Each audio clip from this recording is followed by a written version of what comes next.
Tsarist repression returned with a vengeance. The murdered Tsar's son and heir, Emperor Alexander III, rounded up Sophia and her accomplices and had them hanged.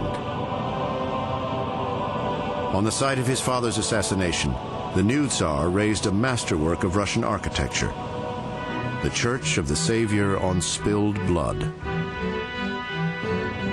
But the crown jewel of his father's reign, the Tsar Liberator's plans to share power with the legislature, he rejected as folly. Under the despotic new Tsar Alexander, reform was finished. Starting in 1881, what you have is a recoiling from any of the progress, political, economic, social progress that had occurred in the rest of Europe. And to close the curtain like that meant that you were opening the door to revolution. 6 years later, remnants of the Narodnaya Volya plotted to kill the new Tsar. Their plans were discovered and the ringleaders were hanged. One of the executed revolutionaries, Alexander Ulyanov, left behind a devoted younger brother, Vladimir. Inspired by his elder brother, Vladimir Ulyanov would soon remake Russia under his revolutionary nom de guerre, Lenin.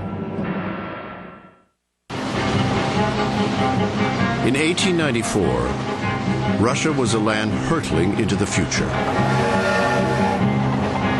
In 30 years, the empire had built nearly 30,000 miles of railway, a rate that eclipsed any other nation.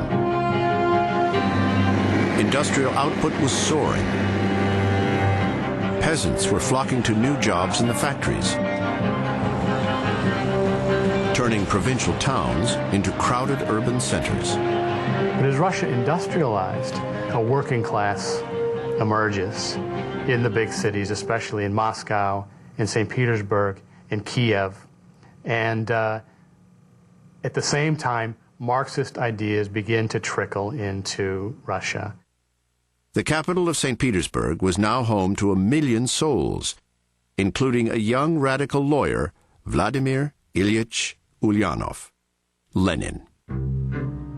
Like many revolutionaries, Vladimir Ulyanov was a child of Russia's educated elite, the son of a provincial school superintendent. His brother's execution for revolutionary crimes propelled Lenin into the radical struggle. In 1893, he came to St. Petersburg to help organize a socialist workers' party. He arrived at a fateful time. Tsar Alexander III was near the end of his reign. 13 years of political repression and economic expansion.